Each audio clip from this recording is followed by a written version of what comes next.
Halo, selamat siang semua pemirsanya CNN Indonesia TV, apa kabar?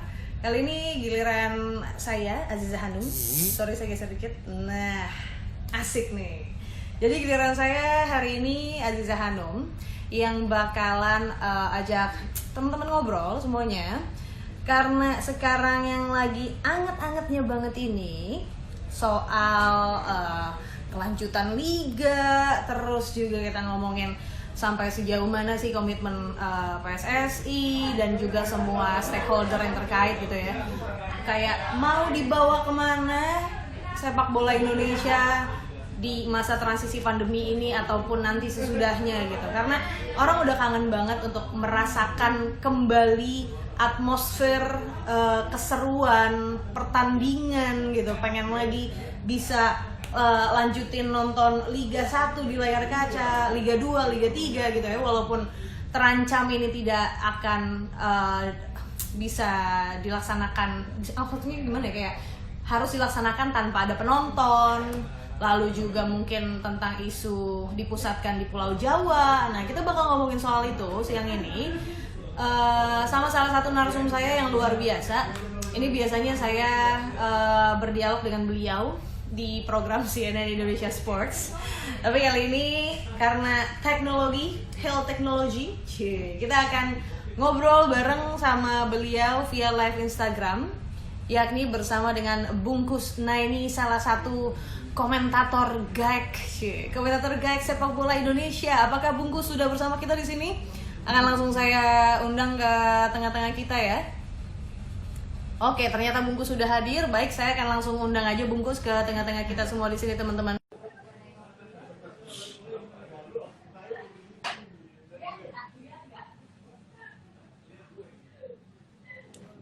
Gimana Bungkus?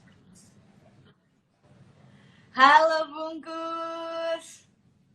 Halo Hanum. Bungkus, apa kabar? Alhamdulillah baik. Alhamdulillah baik. Oh, ide bagus tuh Bungkus. Bungkus pakai headset, saya langsung mau pakai headset juga, saya lupa. Halo Ripurna, tes.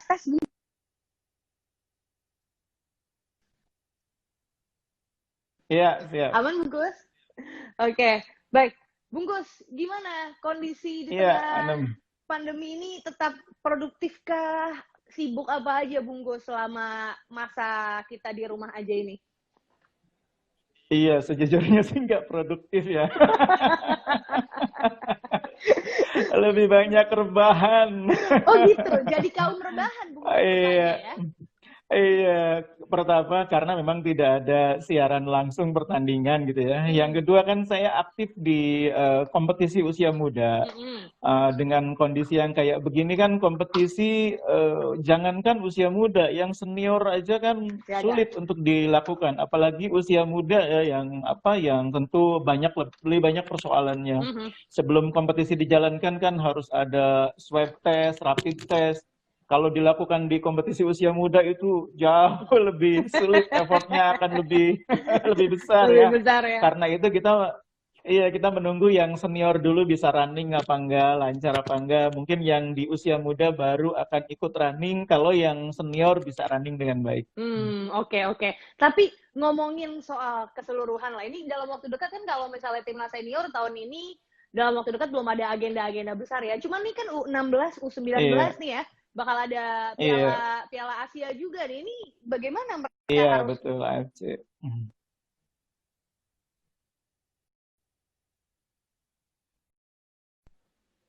Bungkus? Ya, silakan Bungkus. Iya, jadi dalam keadaan seperti ini sebetulnya kita jadi merasa di situ pentingnya kita punya database ya, database pemain usia muda. Jadi kalaupun kompetisi usia muda tidak jalan, kalau kita database-nya ada, database-nya kuat, itu akan sangat menolong bagi para pelatih tim nasional, manajemen tim nasional ya. Paling tidak menggunakan database sebagai rujukan untuk memilih pemain, merekrut pemain. Karena kan kompetisi praktis tidak ada dalam beberapa bulan terakhir. Cuma untungnya memang kita musim lalu masih ada kompetisi Elite Pro Academy U16, U18, sehingga Coach Bima Sakti saya pikir akan tertolong dengan adanya kompetisi itu. Ada juga tahun kemarin masih bergulir Piala Menpora, Liga Kompas, Liga Top Score, itu semua sangat membantu bagi pelatih untuk membentuk tim ya, meskipun tentu saja tidak ideal. Cuma kan paling tidak di level latihan kan masih mungkin dilakukan. Yang tidak bisa berjalankan di level kompetisi, latihannya masih bisa. Itu yang menguntungkan. Dan sekali lagi seperti yang saya bilang tadi, untungnya usia muda ini relatif jalan cukup bagus dalam beberapa tahun terakhir, sehingga pelatih kalau pelatihnya punya catatan yang bagus sih pasti akan punya tuh data-data dari di kompetisi ini dia lihat si ini, dari kompetisi itu dia lihat si itu. Tapi sekali lagi ini PR bagi kita adalah bagaimana ke depan kita harus punya database yang bagus. Kalau pelatih timnas 19 tahun nih katakan ya gitu ya, pengen bentuk tim, dia ngerasa timnya butuh back kiri, harusnya dia klik di database itu. Back kiri muncul tuh 10 12 nama back kiri yang bagus siapa aja. Iya, dia tinggal pilih, dia tinggal rujukan, dia tinggal cek. Oh, si A ini kemampuannya selain back kiri, back kanan. Oh, si B ini back kiri tapi passingnya kurang dan seterusnya. Jadi sekali lagi ini PR bagi PSSI. Saya juga coba membangun pelan-pelan database itu, tapi tentunya butuh institusi yang lebih kuat, lebih besar supaya ini nanti ke depan membantu para pelatih. Oke, jadi pemutahiran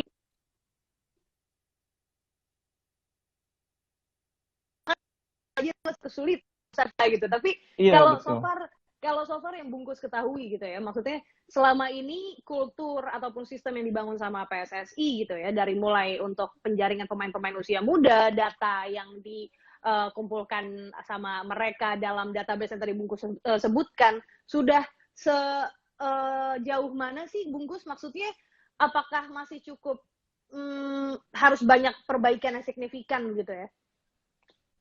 Iya, jujur aja kan kompetisi yang ada ini kan ada Elite Pro Academy tapi juga ada banyak liga yang lain. Dan yang dimiliki oleh PSSI sebagian besar hanya data dari kompetisi di lingkungan mereka gitu loh. Jadi artinya kompetisi yang digelar PSSI para pelatih punya datanya. Tapi kompetisi yang di luar itu yang harus dipikirkan, karena tidak semua pemain berbakat itu punya kesempatan main di 18 klub Elite Pro Academy. Itu persoalannya. Jadi yang main di Elite Pro Academy hanya 18 tim, katakan 18 kali 20 pemain, itu hanya 360 pemain.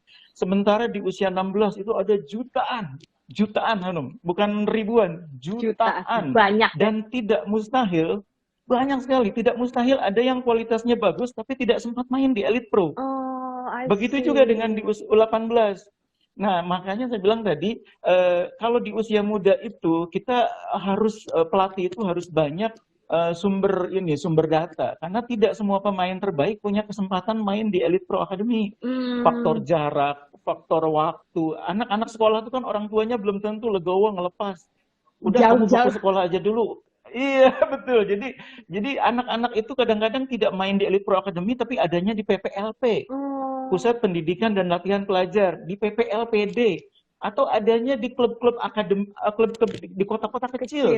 Dan jangan lupa di Indonesia sekarang banyak akademi, Hanum. Akademi yang pemainnya bagus-bagus, dan akademi itu pemainnya belum tentu main di Elite Pro. Jadi kalau pelatih timnas hanya membatasi diri pada pemain dari lingkungan Elite Pro, sumber datanya akan terbatas. Disitulah gunanya database. Database itu kalau nanti dibangun dengan baik, itu yang masukin data bukan hanya PSSI atau anggota PSSI, tapi semua pengelola kompetisi, semua klub akademi bisa masukin data di database. Kolektif. Jadi database itu jangan dibatasi, tapi dibuka seluas mungkin sehingga pelatih punya sumber data yang banyak. Ini yang saya pikir di Indonesia belum cukup kuat dibangun database-nya. Iya, ke depan kita harus kuatkan. Karena mungkin selama ini kalau pencari bakat sebatas segitu aja yang bisa melihat pemain bagus, ayo ikut masuk seleksi atau kayak gimana gitu ya. Atau dari tempat yang tadi beberapa yang Bungkus sebutkan, akses mereka juga cukup susah untuk bisa mencapai tempat bermain di liga-liga besar yang ada di Indonesia. Bungkus, tapi kalau bicara soal liga deh, ini menjadi pertanyaan semua orang, mungkin semua yang lagi nonton sekarang. Kita galau gitu, banyak yang penasaran soal kepastian apakah liga ini benar-benar akan dilanjutkan. Katanya lately kan akan lanjut Oktober paling telat gitu ya, Liga 1 dilanjut sama Liga 2 terus Liga 3 gitu. Lalu muncullah pertanyaan ini dari banyak fans dan juga banyak klub. Kalau pemusatannya di Pulau Jawa, apakah ada degradasi? Kalau menurutku sih enggak ya, orang Liga 1 juga pertandingannya baru sedikit kan. Kalau menurut Bungkus gimana? Ya memang kan sudah ada, kita belum lihat regulasi ya, tapi sudah ada statement dari PSSI bahwa Liga 1 tidak akan ada degradasi, Liga 2 nanti naik 2 tim dan seterusnya gitu ya. Jadi memang ini harus dipahami dulu bahwa ini kompetisi yang tidak ideal. Itu kita harus sepakat dulu itu. Ini masa pandemi, kompetisinya tidak ideal. Nah, kalau dalam situasi tidak ideal, maka output dan prosesnya pun menjadi tidak ideal. Nah, kalau kita udah sepakat di situ, maka kita harus memahami banyak hal. Memahami bahwa kompetisinya tidak ideal, prosesnya tidak ideal, outputnya tidak ideal, sehingga kita ketika menjalani juga legowo gitu loh. Klub-klub luar Jawa mau tidak mau ya harus legowo main hanya di Pulau Jawa. Mengapa hanya di Pulau Jawa? Ini bukan masalah diskriminasi ya. Tapi menurut saya alasannya masuk akal. Karena di Pulau Jawa jaraknya relatif berdekatan dan sarana prasarananya menunjang. Artinya hotel-hotel cukup banyak untuk menampung tim. Stadion juga kota-kotanya berdekatan. Katakanlah di sekitar Solo dan Jogja aja, itu kan ada Stadion Manahan, ada Stadion Maguwo, ada Stadion Sultan Agung, ada Stadion Mandala. Banyak, sehingga kompetisi tidak perlu, tim tidak perlu banyak melakukan mobilitas, karena mobilitas itu salah satu yang berpotensi menjadi tempat penularan.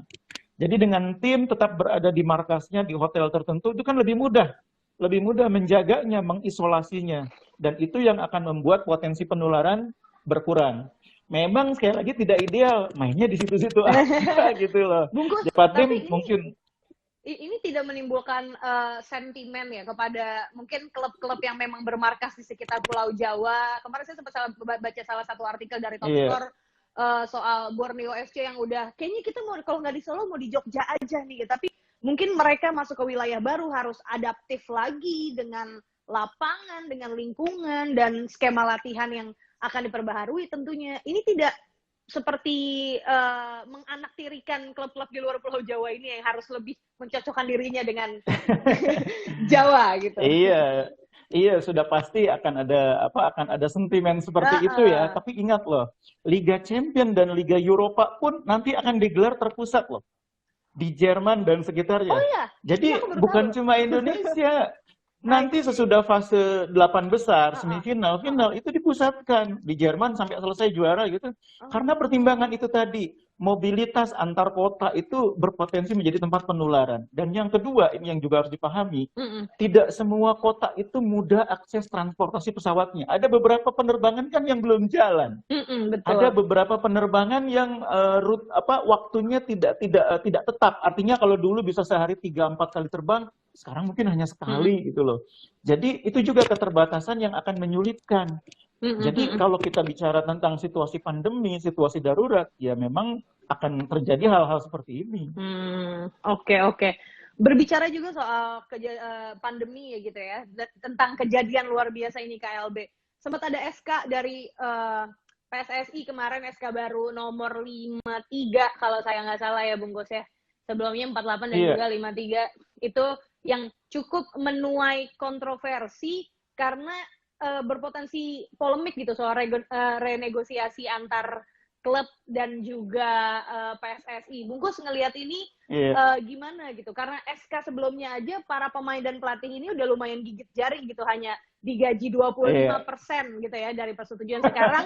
Sekarang 50-60%, tapi itu pun juga belum ditentukan jumlah apa itu gapok atau sudah keseluruhan, masih menjadi tanda tanya. Di mana mereka sekarang juga udah mulai diburu untuk TC latihan karena Oktober kita bentar lagi akan mulai liga lagi gitu. Kalau Bungkus sendiri melihat ini seperti apa sih Bungkus? Iya, sebentar saya mau koreksi dulu, tadi bukan di Jerman, terakhir kabarnya katanya di Portugal. Oh, Portugal, oke. Iya, dipusatkan di Portugal tuh Liga Champion, Liga UEFA, ini dikoreksi sama teman saya ini.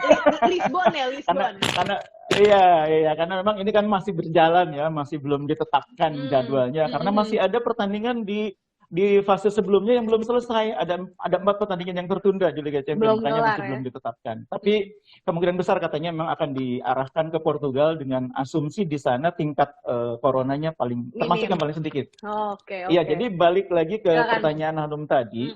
Jadi memang ini saya pernah sampaikan ke Ponario nih dari APPI bahwa ini memang situasi yang tidak ideal buat kita semua. Tidak ideal dalam pengertian pemain sudah punya hak yang dituangkan dalam kontrak, tapi itu tidak bisa dipenuhi oleh pihak yang mengikat mereka. Tapi ini bukan situasi yang disengaja, ini situasi yang sifatnya tidak terduga, darurat, force major ya istilahnya gitu ya. Karena itu saya bilang kepada teman-teman pemain, memang tidak mungkin mengharapkan klub memenuhi apa yang sudah dicantumkan dalam kontrak, tidak mungkin. Pasti akan ada proses pembicaraan ulang yang ujungnya tidak akan memuaskan pemain. Itu ujungnya akan ke situ. Karena ada hak-hak pemain yang pasti akan dikurangi. Betul. Di satu sisi kalau mereka latihan kan nggak mungkin latihannya 50%, nggak mungkin. Latihan harus 100%, main harus 100%. Saya mau tapi latihan hak mereka kan nggak mungkin kan? Latihan harus 100%, main harus 100%. Tapi di sisi yang lain kompensasi yang mereka terima belum tentu 100%. Nah, ini memang persoalan bagi pemain. Cuma sekali lagi saya bilang bahwa ini situasi pandemi di mana kita semua harus berkontribusi untuk menyelamatkan sepak bola Indonesia. Salah satu alasan saya mendorong sepak bola jalan lagi di Indonesia karena saya menganggap kita harus selamatkan sepak bola Indonesia. Kalau sampai tidak digulirkan liga ini, kasihan, banyak yang dirugikan. Pemain tidak punya aktivitas, tidak punya penghasilan, pelatih, orang-orang yang bekerja di stadion, orang-orang yang mengurus rumput lapangan, mengurus katakanlah kostum pemain, belum lagi mereka yang mendapatkan manfaat dari digelarnya pertandingan di stadion, tukang cendol, tukang parkir dan sebagainya gitu ya. Nah secara psikologis juga orang ketika tidak ada hiburan sepak bola itu juga galau. Terus terang aja 3 bulan di rumah nggak ada sepak bola kemarin tuh galau banget. Mati gaya. Begitu ada Liga Jerman, ini Liga Jerman. Iya, segitu antusiasnya nonton Liga Jerman. Liga yang selama ini jarang ditonton. Saking orang pengen nontonnya bola, pengen nonton bola. Udah basi ya. Nah, banget. jadi bergulirnya liga itu menyelamatkan banyak orang. Termasuk saya kali ya, menyelamatkan saya juga gitu karena bete banget gak ada kegiatan gitu ya. Nah, sekarang saya pikir nah, dengan situasi yang seperti ini, otomatis pasti tidak akan ideal kondisinya. Nah, saya memang memahami bahwa klub juga akan kesulitan mendapatkan sumber pemasukan. Nggak ada tiket masuk, bahkan mereka harus invest berupa pembiayaan untuk akomodasi di luar kota. Biasanya kan mungkin cukup klub aja kalau main home. Sekarang kan otomatis harus sewa hotel. Otomatis harus selama akomodasi dan sebagainya. Klub berkorban sudah pasti. Pihak TV juga berkorban karena nonton TV itu nggak ada penontonnya, nggak seru. Udah lihat loh Liga Jerman nggak ada penontonnya, basi juga. Nggak asik banget, ditutupin bendera semua kursinya. Iya. Nah sekarang TV ini yang punya hak siar harus nyiarin pertandingan yang nggak ada penontonnya. Aduh gimana caranya, itu basi juga sama. Ini harus dipikirin oleh pemegang hak siar nih. Gimana caranya supaya suasana gemuruhnya tetap dapat. TV berkorban, klub berkorban. Penonton juga berkorban, hanya bisa memberikan dukungan dari rumah. Jadi pemain juga gilirannya juga memberikan kontribusinya, berkorban bahwa penghasilan yang mereka terima pasti nggak bisa 100%. Bungkus? Baik. Kita sedikit tadi suka ada koneksi-koneksi zret gitu ya. Bungkus, tapi bicara tentang pengorbanan, tentang target, kemarin aku juga sempat baca-baca di beberapa media online, ada rapat kabinet terbatas, ada Menpora, ada Ketum PSSI, Bang Iwan Bule di situ yang sebelumnya kan PSSI ini kan menargetkan untuk para, kalau nggak salah itu di Piala Dunia FIFA U20 ya 2021. Karena kita tuan rumah gitu, jadi targetnya mungkin sampai ke 8 besar atau mungkin sampai perempat final aja gitu. Tapi kemarin dikoreksi sama presiden, targetnya harus main semaksimal mungkin gitu karena kita tuan rumah. Jadi ya jangan ditentuin kayak gitu, cuman maksimal aja. Apakah PSSI blunder mengeluarkan statement seperti ini? Apakah apa ya, mungkin melihat karena kita tidak bisa dengan persiapan yang cukup mumpuni sampai PSSI berpikiran bahwa U20 kita nggak akan bisa mungkin berada di posisi yang tinggi di kompetisi nanti. Kalau menurut Bungkus gimana? Ya, jadi PSSI itu kan sebetulnya targetnya 8 besar, kalau bisa semifinal ya, itu PSSI. Tapi kemudian Pak Presiden bilang lolos dari grup. Itu kalau kita orang-orang yang biasa memahami komunikasi publik, itu sebetulnya menangkapnya gini, kata Presiden, "Bo, ya realistis." Dengan persiapan kayak begini, pelatih aja masih belum datang, ribut, mau semifinal Piala Dunia gitu. Lagi gitu ya. Iya. Jadi sebetulnya itu menurut saya statement yang sangat bagus dari pemerintah ya. Pemerintah tidak membebani target terlalu tinggi kepada tim nasional kita di Piala Dunia U20 tahun depan, tapi lebih mendorong mereka untuk minimal tidak mempermalukan nama baik bangsa dan negara. Dengan lolos dari fase grup itu kan minimal kita sudah cukup senang melihat penampilan tim nasional. Benar. Tapi kalaupun di fase grup aja nggak lolos, ya kebangetan namanya tuan rumah, masa nggak lolos dari grup. Walaupun dalam sejarah event besar tuan rumah nggak lolos grup itu juga ada. Misalnya Piala Eropa tahun 2000, Belgia babak belur itu. Iya. Tuan rumahnya sukses tapi babak belur. Tapi ya jangan sampai lah terjadi di Indonesia, karena ini Indonesia nih jarang sekali dapat kesempatan menjadi event tuan rumah event besar. Di Asia Tenggara sendiri Piala Dunia U20 itu baru sekali diadakan di Malaysia ya, dan kita menjadi negara kedua. Dan ini pertama kalinya kita menjadi tuan rumah. Semangat dong ya. Dan jangan sampai jadi tuan rumah kita cuma bisa menjadi penonton yang baik. Kalau bisa menjadi penonton yang bersemangat mendukung tim kita meraih prestasi. Ya prestasi itu kita tahu juara itu berat gitu loh. Kita juga nggak berlebihan menargetkan juara ya. Kita lolos dari grup aja udah senang seperti dikatakan oleh pemerintah. Nah tapi itu sendiri lolos dari grup butuh yang namanya kesadaran dari semua pihak, terutama federasi ini ya, bahwa beberapa persoalan harus dibenahi. Komunikasi dibenahi, komunikasi dengan pelatih, komunikasi dengan konstituen sepak bola, koordinasi. Jangan sampai urusan TC aja sampai berbelit-belit. Seru nih buat diomongin. Tapi tadi yang sebelumnya itu oke juga. Tadi Bungkus sempat bilang juara itu berat. Tapi kalau kata Dilan, rindu itu berat biar aku saja. Kalau kita Indonesia juara itu berat. Tapi karena kita Indonesia jadi harus tetap semangat. Harus bisa juara. Semangat, iya. Gitu ya? Iya, betul. Bungkus, talking about drama. Ini menjadi menarik sekali Bungkus. Karena beberapa saat terakhir sosial media kita diwarnai dengan kalau kata anak-anak sekarang drakor, karena kebetulan pelatih kita orang Korea.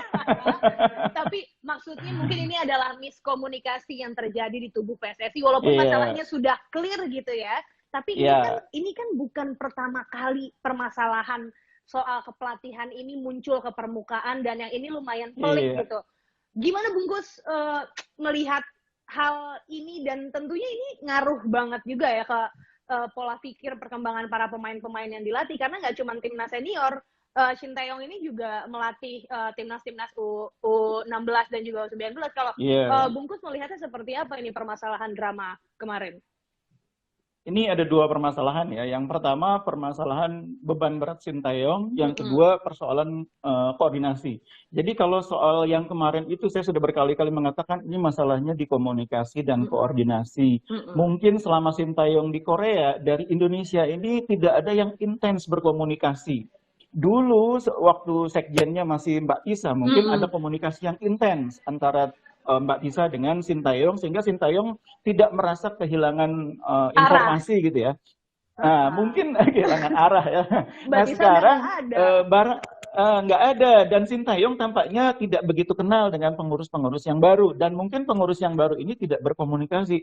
Harusnya segera gitu, begitu terbentuk pengurus yang baru atau katakanlah penggantinya ditetapkan, komunikasi dijalin. Karena bagaimanapun orang ini ada di luar sana jauh, nggak ngerti apa-apa berita tentang Indonesia, dia juga mungkin nggak bisa baca. Benar. Jadi dia harus dijangkau, harus dikomunikasi, disapa. Kendala bahasa juga lagi apa? Ya Bungkus. Iya. Shin Tae-yong juga Coach tidak saya sekarang lancar bahasa Inggris ya. Betul, Coach Sin saya sekarang sekjen yang baru. Saya mau mengabarkan bahwa begini, begini, begini. Sekarang sudah ada direktur teknik yang baru, Coach Indra. Begini, begini perkembangannya. Kami berharap Coach Sin pulang ke Indonesia tanggal segini. Komunikasi gitu loh, koordinasi. Karena tampaknya itu yang nggak jalan. Kalau dugaan saya nih, saya berkali-kali mengatakan itu. Komunikasinya kayaknya nggak jalan dengan Sintayong. Karena buktinya sekali ngobrol sama ketua umum, kok beres? Kelar. Sekali ngobrol kok beres. Lah, berarti masalahnya apa? Masalahnya kan kalau soal TC di Korea kan nggak masalah. Orang presiden bilang mau di Korea, mau di Jerman, mau sebulan, mau 2 bulan, berangkat. Loh, nggak ada masalah kok. Kalau masalahnya katakanlah pemainnya kan tinggal bilang, Coach Sin sekarang masih ada 44 orang, mau diberangkatin semua apa mau dipilih 30 aja? Bener. Kalau dia bilang 30, nah yang milih siapa? 14 yang dicoret. Kan tinggal ngobrol. Bener. Ya apa masalahnya gitu loh. Sekali ngobrol sama ketum selesai. Berarti komunikasi nggak jalan, koordinasi nggak rapi. Nah itu dibenahi. Nah koordinasi yang tidak rapi itu juga yang menurut saya salah satu alasan mengapa akhirnya kepanitiaan Piala Dunia menteri yang turun tangan. Saya kemarin begitu mendengar menteri ketua panitia, menteri, saya bilang saya sampai tanda tanyanya 3 kali. Menteri. Bungkus, ini tadi Ternyata, aku lupa nanya. Jadi kepanitiaan dari PSSI sekarang dialihin ke pemerintah ya, Bungkus ya? bukan gitu. Tapi kepanitiaannya itu kan kayak organizing komite, itu ketuanya tuh Pak Menteri langsung. Ketua Inasgok siapa? Waktu itu. Ketua Inapgok yang yang para Asian Games itu, ketuanya Mas Raja Sabta. Ini PSSI sepak bola aja nih, bukan cabang olahraga keseluruhan. Menteri langsung. Sepak bola ini betul-betul anak emas di Indonesia nih. Dikasih Inpres tahun 2019, Inpres percepatan pembangunan sepak bola. Sekarang panitia Piala Dunia, menteri langsung ketuanya. Kurang apa? Bungkus. Mau TC 7 bulan di Jerman. Bungkus, tapi ini kayak terkesan apakah terlihat ada masalah yang sebetulnya sangat nggak beres sampai akhirnya presiden lebih mempercayakan ini untuk diambil alih sama pemerintah aja ketimbang sama PSSI? Ya, ini kalau politik itu kan bisa selalu dilihat dari 2 sisi gitu ya. Dari satu sisi itu menggambarkan bahwa pemerintah tidak terlalu percaya terhadap kesiapan federasi. Tapi di sisi yang lain, ini menunjukkan besarnya perhatian pemerintah. Kita pakai yang kedua aja, biar nggak ada yang tersinggung. Besarnya perhatian pemerintah. Pemerintah sayang banget sama sepak bola Indonesia. Sayang banget, sampai menterinya ditugasin langsung jadi ketua panitia. Oke. Baik, Bungkus, tadi belum selesai kita ngomongin lagi soal yang sedang terjadi kemarin di dalam tubuh PSSI. Jadi komunikasi menjadi permasalahan utama Sintayong dan juga PSSI. Lalu ada juga soal ini loh, Bungkus, pemilihan pemain antara Coach Indra, adegan disuruh keluar ruangan, merasa tidak dilibatkan, lalu beberapa saat kemudian, beberapa bulan dari sejak saat itu kembali menjadi direktur teknik gitu. Apakah ini satu bentuk langkah PSSI supaya menjaga Coach Indra tidak kemana-mana, atau memang PSSI ini memang masih butuh Indra Syafri dan juga kombinasi yang baik dengan Sintayong gitu? Kalau Bungkus sendiri melihatnya seperti apa sih? Ini masih ada konflik baper-baperan di dalam situ? Jadi gini, kalau saya sebagai orang PSSI, ketika saya melihat permasalahan Coach Indra dengan Sintayong, itu kan saya pasti memahami bahwa itu ada persoalan ketidaknyambungan. Nggak nyambung lah itu berarti di antara 2 orang itu. Nah sekarang Sintayong itu ketika nanti sudah bekerja, bertanggung jawab kepada siapa? Kan kepada direktur teknik. Coach Indra. Lah kenapa saya nunjuk orang itu sebagai orang yang menjadi penanggung jawab? Kalaupun saya mau menempatkan Coach Indra, kan bisa ditempatkan di tempat yang lain. Saya yakin PSSI punya banyak peran bagi Coach Indra. Betul. Dan kalaupun PSSI merasa bahwa Coach Indra tetap dibutuhkan di direktorat teknik sebagai direktur teknik, komunikasi dong sama Sintayong. Coach Sin, nanti Anda berkoordinasi dengan direktur teknik dalam urusan teknis pekerjaan. Orang yang bertanggung jawab di situ adalah Indra Syafri. Gimana menurut Anda? Minimal ditanya, dikasih tahu. Supaya Coach Sintayongnya nggak bilang, sama saya bermasalah tiba-tiba jadi atasan saya. Ya itu kan pasti siapapun lah, gimana sih? Itu kan psikologi komunikasi, gimana? Mana Iya, ya paham sampai di situ? iya, iya. Pasti itu bermasalah. Jadi kalau itu sudah bermasalah, dikomunikasikan supaya clear, supaya tidak jadi beban di kemudian hari. Mhm. Jangan sampai ya seperti kemarin kejadiannya, kan itu namanya Coach Sintayong seperti di fait accompli. Saya sih bukan masalah mendukung Sintayong atau mendukung Indra Safri, bukan Mhm. itu. Mhm. Buat saya dua-duanya penting bagi sepak bola Indonesia. Saya juga Betul. support Coach Indra Safri. Tapi jangan diposisikan di mana mereka akhirnya jadi berkonflik gitu Benar, loh. benar, Nah, benar. lagi-lagi persoalan PSSI itu banyak persoalan komunikasi, persoalan koordinasi. Ini kan koordinasi. Coach Indra Safri, Sintayong harus berkoordinasi dengan Indra Safri. Itu Mhm. kan sulit membangun koordinasinya kalau belum dikelirkan oleh ketua umum. Mestinya panggil oleh ketua umum dua-duanya. Sintayong, nanti Anda koordinasi pekerjaan dengan direktur teknik. Saya sudah putuskan dirteknya Indra Safri. Pasti dia juga nggak akan rewel. Benar, benar, Nah, benar. menurut saya persoalan PSSI kenapa koordinasinya tidak begitu bagus? Karena mungkin kesekjenannya perlu segera diisi oleh sekjen yang definitif. Benar, Jangan masih terlalu kosong. lama ada jabatan yang ya ini kan jabatan krusial. Ibaratnya kalau di sebuah kapal besar, Aha, ini kan orang yang mengendalikan banyak fungsi sekjen itu. Memang dia bukan nakoda gitu ya. betul. Nakodanya ketua umum. Mhm. Tapi dia orang yang mengendalikan banyak fungsi, tangan kanannya nakoda. Mhm. Jangan dibiarkan PSSI hanya dikendalikan oleh satu orang nakoda itu sendiri. Kasihan ketua umum. Nggak cukup Pilih ya. segera ketua umum yang bisa bantu masalah-masalah internal supaya bisa diatasi. Jangan semua larinya ketua umum, semua larinya ketua umum. Ya ini organisasi atau perusahaan pribadi jadinya. Benar, benar. Jangan lupa ini federasi. Tapi sekarang Mbak Tisa tuh juga sibuk Iya, di AS, Bungkus. Halo, Bungkus. iya, Bungkus, iya. Tisa kan memang masih Mhm. masih pegang bidang kompetisi di sana ya. Jadi Mhm. dia tetap di fungsinya itu nggak ada masalah. Tapi ini urusan internal PSSI tetap harus segera diatasi. Struktur kepengurusan tuh harus segera dilengkapi. Benahi. Karena terus terang aja sejak ketua umum dan exco ini dilantik oleh KONI, saya belum melihat susunan kepengurusan yang utuh ya. Masyarakat saya pikir juga sama, belum melihat susunan Mhm. kepengurusan Mhm. yang utuh. Iya, iya. Apalagi kita nih anak-anak wartawan, kalau nggak ketemu ketum, biasanya kita nyarinya sekjen. Sekarang sekjennya nggak ada, mau wawancara siapa. Iya, betul, betul. Jadi kan gini, itu bukan saja urusannya dengan komunikasi, urusannya juga dengan koordinasi. Mhm. Jadi kalau saya sebagai pelaku sepak bola usia muda nih, mau bikin kegiatan, saya kan tanyanya ke Direktur Pembinaan Usia Muda, apa nih yang harus disiapkan menuju new normal? Kapan kira-kira kompetisi bisa dijalankan? Mhm. Kapan anak-anak sudah mulai bisa berlatih? Itu kan harusnya urusannya Direktur Pembinaan Usia Muda. Betul. Pertanyaannya atau pertanyaan nih, siapa Direktur Pembinaan Usia Muda? Siapa orangnya sekarang Direktur Pembinaan Usia Muda? Kalau komunitas sepak bola di daerah mau bertanya ke PSSI bagaimana persiapan menghadapi sepak bola usia muda new normal, ke siapa? Masa semua harus ke sekjen? Kan nggak mungkin juga, apalagi kalau semua harus ke ketua umum. Kan ada Direktorat Pembinaan Usia Muda, itu yang akan memberikan guideline. Sayangnya kita nggak tahu siapa orang yang harus dihubungi. Misalnya itu loh ya. salah satu contoh. Oke, oke.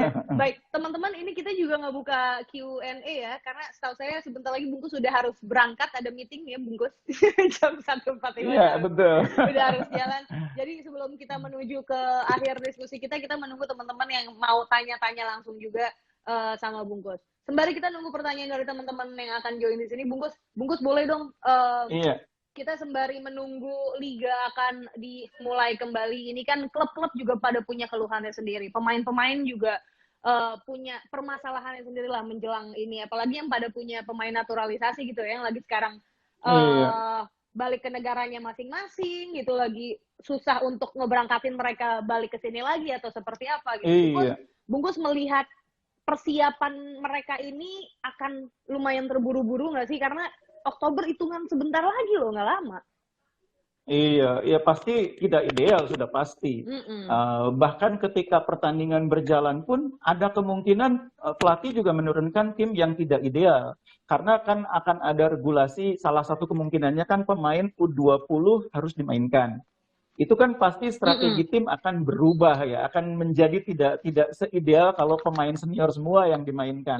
Nggak Betul. apa-apa menurut saya sih. Uang namanya kita berkompetisi di tengah situasi yang tidak normal, ya kita harus siap dengan kondisi yang tidak ideal. Jadi saya juga dari sekarang berharap ekspektasi publik juga harus dikelola. Ini PSSI tugasnya nih. Bagaimana mengelola ekspektasi publik supaya ketika kompetisi running nanti, publik juga tidak terlalu banyak keliru memahami apa yang mereka terima gitu loh. Dari awal sudah dikondisikan bahwa ini kompetisinya tidak ideal. Tim-tim juga bermain dengan kondisi yang tidak ideal. Jadi jangan ekspektasinya nanti melebihi fakta yang mereka lihat di lapangan dan akhirnya malah jadi fireback, malah jadi berbalik negatif gitu. Jadi harus dikondisikan. Ini seni komunikasi lagi dari PSSI bagaimana membuat sepak bola itu tidak hanya dipahami apa yang terjadi di lapangan, tapi juga di luar lapangannya harus dipahami. Benar. Oke, Bungkus, ini kita mulai baca-bacain pertanyaan ya, Bungkus ya. Ini ada Segafo. Iya. Egi maksudnya Egi Maulana Fikri kali ya. Egi mending tetap di Eropa atau ke Asia atau balik ke Indo, Bungkus? Kayaknya Indonesia butuh Egi ya. Saya bilang tetap di Eropa aja. Tetap di Eropa? Tetap di Eropa aja. Tetap di Eropa aja, karena untuk Piala Dunia juga nggak ikut kan. Mendingan di Eropa aja, nggak apa-apa. Main di tim reserve dulu, nggak apa-apa. Nah, ini juga penting. Saya mengharapkan publik sepak bola Indonesia tuh kalau melihat pemain kita di Eropa, itu jangan seperti melihat pemain asing datang di Indonesia langsung main, langsung jadi bintang. Nggak bisa, bos. Begitu, nggak bisa. Pemain Indonesia main di Eropa, reserve dulu, akademi dulu. Di sana mereka akan beradaptasi dulu dengan fisik, makanan, cuaca, segala macam. 1-2 tahun main di reserve, baru berikutnya, baru mungkin main di Liga Kasta keduanya. Baru berikutnya mungkin 2-3 tahun main. Egi kalau saya bayangin, itu mungkin 2-3 tahun lagi baru bisa main di level tertinggi. Jadi sabar, kita harus lihat Egi itu sabar. Lihat Egi, lihat Witan itu sabar. Beda dengan pemain Brasil, tiba-tiba datang ke Indonesia main jadi striker andalan. Beda tuh. Situasinya berbeda. Benar. Jadi Bungkus jawabannya Egi biarin tetap di Eropa aja untuk menabung karirnya. Egi, Witan juga. Witan aja juga. Di sana. Oke. Ini ada pertanyaan lagi, apa Liga 1 akan dimulai Oktober? Tadi udah sempat kita bahas, informasinya sih seperti itu. Tapi belum tahu ya akan benar dijalankan apa enggak. Lately katanya ya Bungkus ya, Oktober ya. Kalau dari PSSI sendiri yang Bungkus dengar gitu dari kanan kiri informasinya kayak gimana Bungkus? Pertengahan katanya, pertengahan Oktober menyusul kemudian Liga 2, baru Liga 3-nya di akhir Oktober. Ya mudah-mudahan bisa berjalan. Tapi sekali lagi seperti yang saya bilang tadi, saya support Liga bergulir dengan catatan kondisi sudah dinyatakan kondusif. Jadi kalau nggak kondusif saya juga nggak support. Nggak mungkin kita berkompetisi ketika situasinya belum kondusif, itu berbahaya. Makanya kenapa saya support? Karena faktanya di Jerman sudah bisa jalan, Italia sudah bisa jalan, Inggris sudah bisa jalan. Artinya kita punya benchmark yang bisa kita pakai untuk memulai kompetisi dengan cara yang sudah ditunjukkan oleh negara-negara itu. Ada benchmarknya, ada parameternya. Kalau nggak ada benchmarknya sama sekali kan nggak mungkin juga. Jadi keputusan mengenai aman tidaknya kan menunggu keputusan dari Kemenkes dan Badan Nasional Penanggulangan Bencana, gugus tugas. Kalau mereka sudah menyatakan kondusif, jalan, oke jalan. Kalau belum, ya nggak bisa. Oke, Bungkus, ini ada pertanyaan selanjutnya dari Gigi. Bung, gimana menurut Anda beberapa pihak ngasih saran soal Timnas U19 ikut main di Liga 1 gitu? Kalau menurut Bungkus sendiri, seperti apa nih? Mungkin maksudnya pemain-pemain Timnas U19 main di klub-klub yang main di Liga 1. Kalau mereka main sebagai tim, aduh malah merusak mental, itu babak belur nanti. Malah nggak terlalu bagus menurut saya ya. Perkiraan saya kalau mereka satu tim berhadapan dengan katakanlah Persib Bandung, Persipura, Persebaya, bisa repot mereka. Emang secara possible, fisik. Bungkus, possible mereka dibikinin tim baru untuk masuk ke kompetisi Liga 1? yang ngatur kompetisi kan kita, kenapa enggak demi sepak bola Indonesia bisa dulu zaman dulu pernah loh itu. Oh Zaman ya? dulu pernah terjadi. Tapi menurut saya itu nggak efektif ya karena ada perbedaan usia, perbedaan fisik, banyak lah. Mendingan mereka dititipkan di klub-klub Liga 1 atau ada kewajiban bagi klub Liga 1 mengontrak 2-3 pemain umurnya di bawah 20 tahun, di bawah 19 tahun dan memainkan minimal salah satunya. Itu menurut saya wajib dimainkan salah satunya.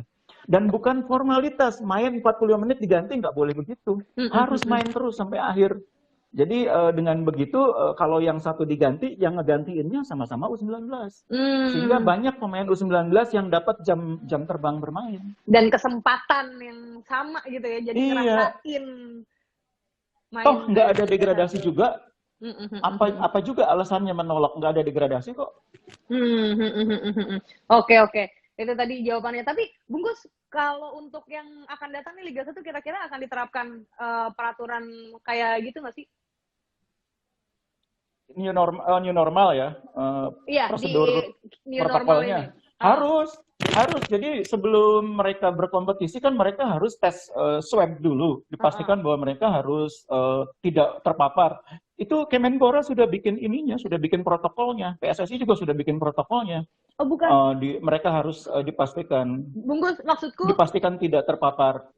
Maksudku soal taruh pemain-pemain under 20 tahun yang harus ada di klub-klub Liga 1 untuk mereka bisa merasakan atmosfer main di Liga 1. Ini untuk kompetisi yang akan datang akan diterapkan kayak gitu juga nggak sih? Ini masalahnya regulasinya kan kita belum dapat. Belum jelas. Klub-klub aja sekarang teriak mana regulasinya. Jadi ya tapi saya berharap walaupun mungkin sekarang sedang disusun itu jadi pertimbangan gitu loh. Kita punya kepentingan yang sangat besar. Jadi kalau dulu beberapa minggu yang lalu kita pernah berdebat tentang harga diri bangsa. Harga diri bangsa itu menurut saya Piala Dunia U20 tahun depan untuk sepak bola ya. Kalau menurut saya itu loh, kalau kita sampai dipermalukan, malu-maluin di Piala Dunia U20 itu harga diri bangsa kita, aduh. Jadi semua pihak harus bergandengan tangan ini untuk Piala Dunia 20. Kenapa saya berkali-kali bilang begitu? Kan ini harga diri bangsa, jangan sampai malu-maluin di Piala Dunia 20. Betul. Kita tunggu bersama harga diri kita akan semakin membuncah ya Bungkus ya di Piala Dunia U20 tahun 2021 tahun depan ya. Oke, Bungkus, mungkin sebelum kita berpisah nih karena udah waktunya Bungkus berangkat sebentar lagi, ada pesan-pesan terakhir nggak Bungkus untuk teman-teman yang lagi nonton live ini ataupun untuk teman-teman pecinta sepak bola yang udah nggak sabar banget nonton liga ataupun para pemain dan juga klub-klub di luar sana menjelang diaktifkannya kembali sepak bola di transisi dan juga setelah pandemi. Silakan Bungkus. Iya, yang pertama saya berharap kita semua sama-sama menyadari bahwa kita ini sedang dalam situasi yang tidak normal ya, situasi pandemi sehingga banyak hal yang tidak normal dan itu juga terjadi di sepak bola Indonesia.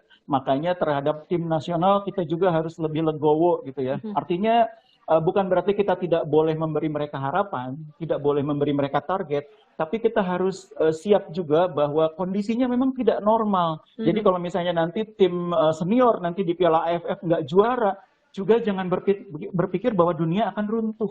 Enggak. It's not the end of the world. Ini situasinya memang nggak normal, persiapan kita juga nggak normal. Yang kedua, kita juga harus selalu siap bahwa kompetisi kita juga mungkin tidak akan sebagus yang kita bisa harapkan. Ya nggak apa-apa, kita terima ini sebagai sebuah fakta, tapi kita terus harus bergerak, karena kalau kita nggak bergerak, kita punya tantangan yang sangat besar tahun depan, Piala Dunia 20. Kalau kita tidak membangun atmosfernya sekarang, kalau kita tidak menciptakan atmosfer yang kondusif buat Piala Dunia, berat kalau mulainya tahun depan. Piala Dunia bulan Mei loh, bukan bulan September, bulan Mei. Cuma tinggal setahun kurang. Bener. Jadi harus diciptakan dulu iklimnya, kondisinya. Dan yang kedua, kita harus support betul pemerintah, Pak Menpora, PSSI juga kita harus support. Walaupun banyak di sini yang saya lihat nggak begitu suka PSSI, kita support PSSI supaya bisa membuat persiapan yang bagus untuk Piala Dunia. Karena yang menggelar Piala Dunia nanti, bagaimanapun tulang punggungnya PSSI, orang teknisnya PSSI semua. Jadi kita harus support mereka. Mereka yang akan berada di garis terdepan untuk melaksanakan Piala Dunia yang seperti yang saya bilang tadi, ini pertaruhan harga diri bangsa. Bener, ini pertarungan harga diri bangsa. Kita support, setuju banget Bungkus. Support semua pemerintahan kita, support sepak bola kita. PSSI dengan semua dramanya, kita doakan, kita pantau terus, kita juga support ya, support ini nggak boleh hilang dari semua pecinta sepak bola, supaya sama-sama bisa mensukseskan kita merebut kembali harga diri kita di Piala Dunia U20 2021 yang akan datang. Bungkus, terima kasih banyak Bungkus sudah join. Siap, sama-sama Hanum. Aku senang banget, sumpah dialog lagi sama Bungkus gitu tuh sangat membahagiakan. Siap, kapan-kapan kita ngobrol lagi ya. Siap Bungkus, terima kasih banyak Bungkus, selamat menjalani aktivitas. Sama-sama Hanum. Bye-bye, sehat selalu.